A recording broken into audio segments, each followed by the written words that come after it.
Your garden's been coming along beautifully. The soil's finally warming up, your seeds have sprouted, and you're starting to see actual vegetables taking shape. Then, almost overnight, something goes wrong. A plant that looked healthy yesterday is drooping.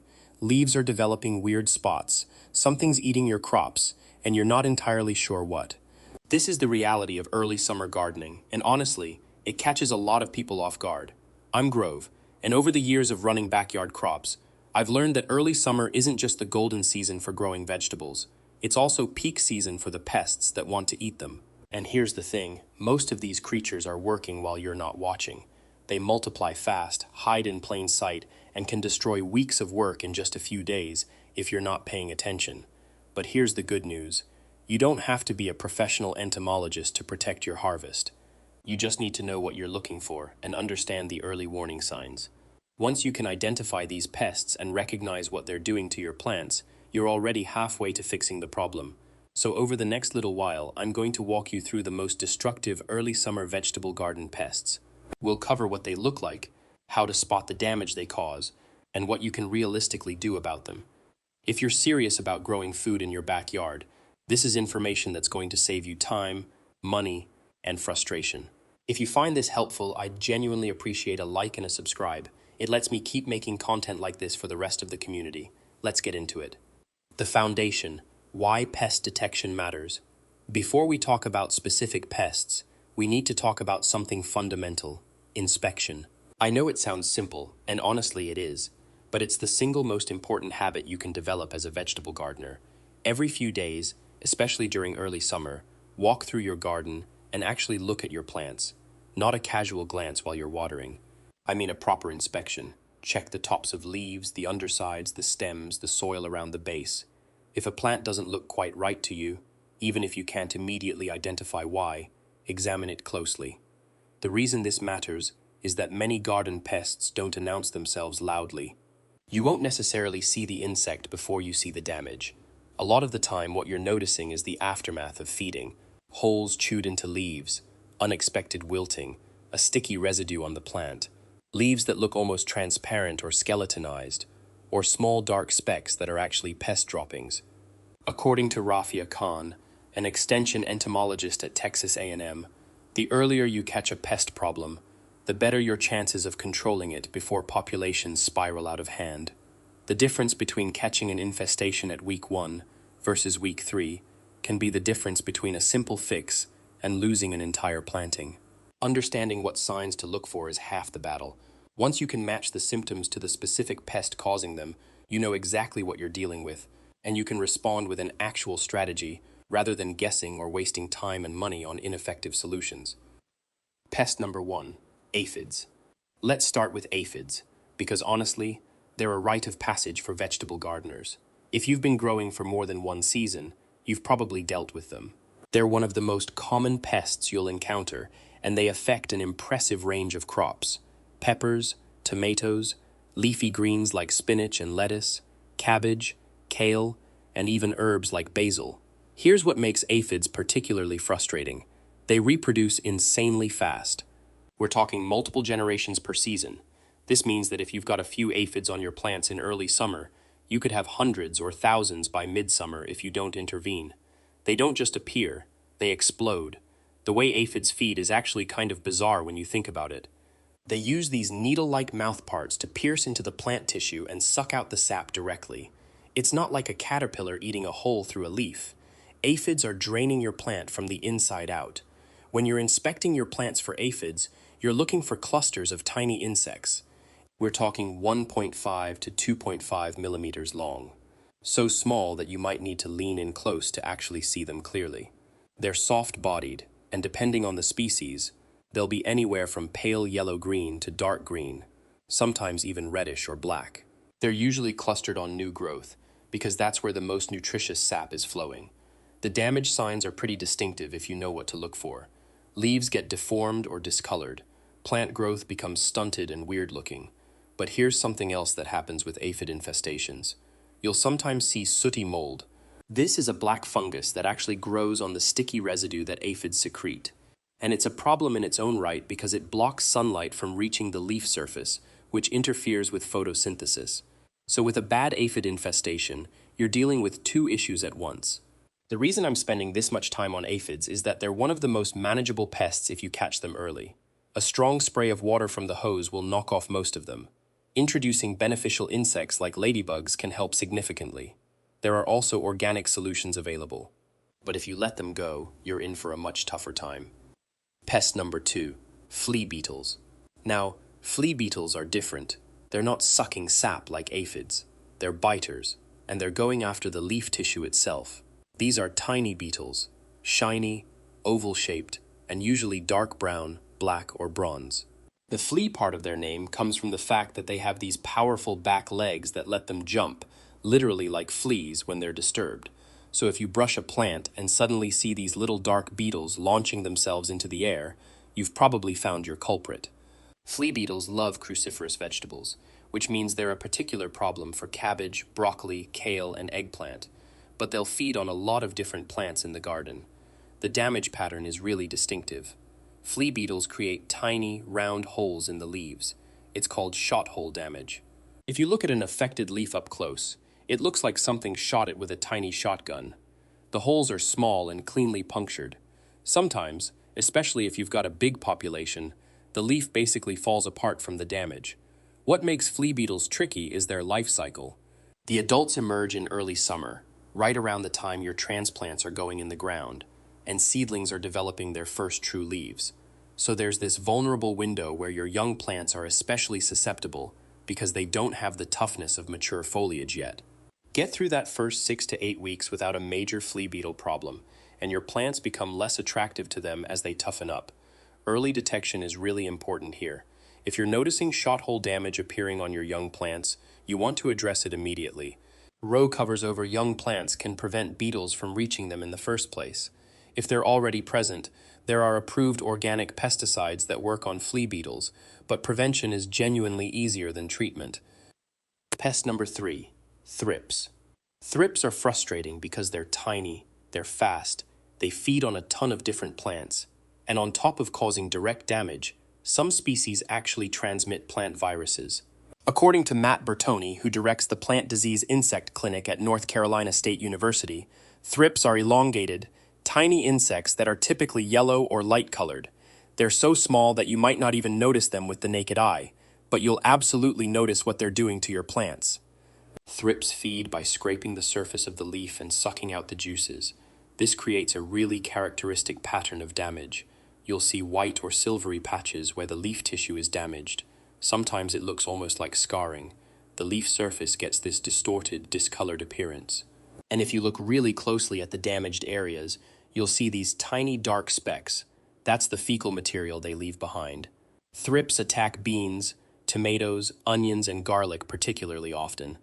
The damage can be pretty significant because in addition to the feeding damage, some species of thrips can transmit viruses that affect plants like tomatoes and peppers. So you're not just dealing with the physical damage, you're potentially dealing with viral infections. The problem with thrips is that they're hard to see and hard to manage once they're established. They reproduce quickly, and they can develop resistance to pesticides pretty rapidly if you keep using the same treatment. The best approach is usually prevention through regular inspection and early intervention before populations get out of hand. Pest number 4, hornworms. Hornworms are the big boys of the pest world, literally. These caterpillars get massive and they eat voraciously. There are 2 species you need to know about. The tomato hornworm is the most common one if you're growing tomatoes, but there's also the tobacco hornworm.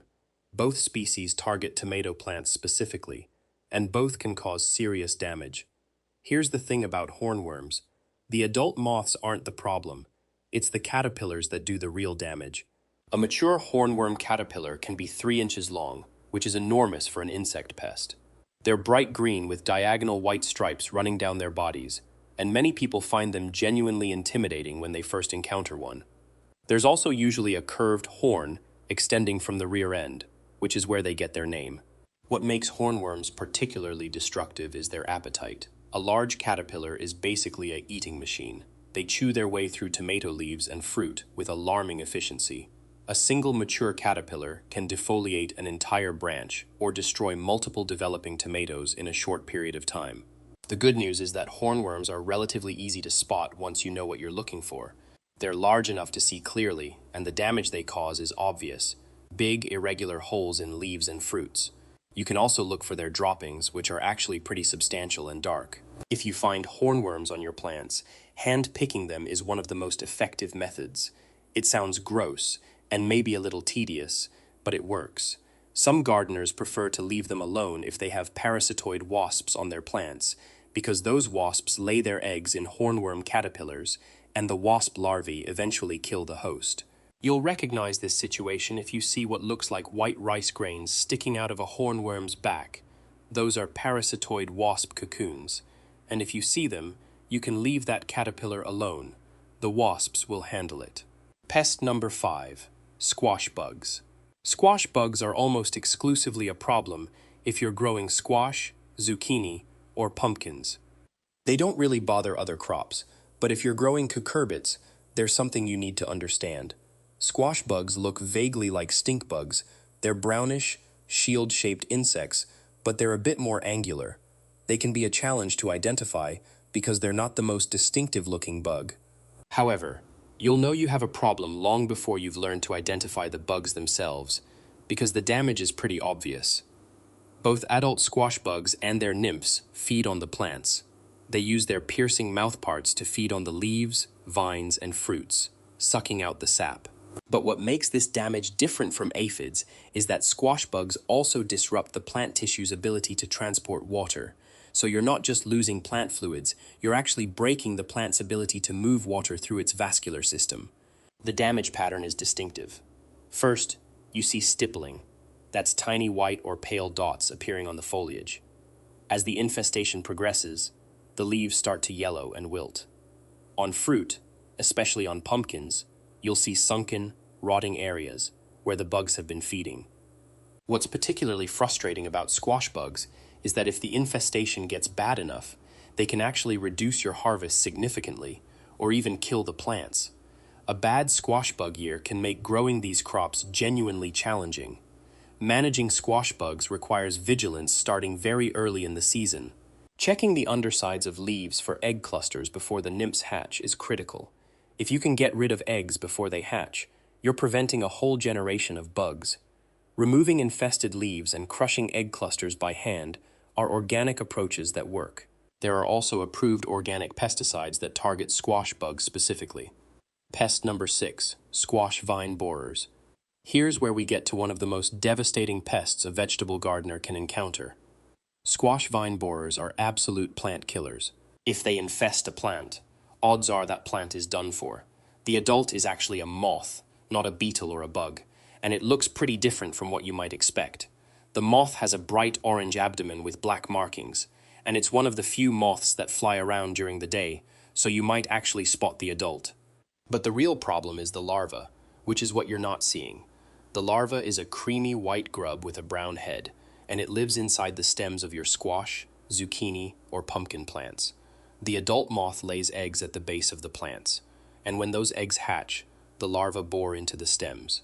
Once they're inside, they feed on the interior tissue of the stem, effectively destroying the plant's structural integrity and its ability to move water and nutrients. The first sign you usually get is sudden wilting of the plant, even when the soil is moist and everything else seems fine. You might also see holes chewed into the stems, and if you look closely around those holes, you'll see frass, the sawdust-like waste product the larvae leave behind. Here's the truly frustrating part. Once the larvae are inside the stem, they're protected from most treatments. You can't spray an insecticide and expect it to reach them inside the plant. This is why prevention and early detection are so critical. In some parts of the country, there are 2 generations of squash vine borers per growing season, which means you might be battling them throughout the summer.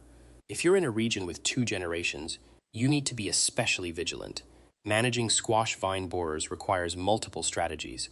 Wrapping the base of plants with aluminum foil or plastic wrap can prevent the adult from laying eggs at the base of the stem. Growing resistant varieties can help.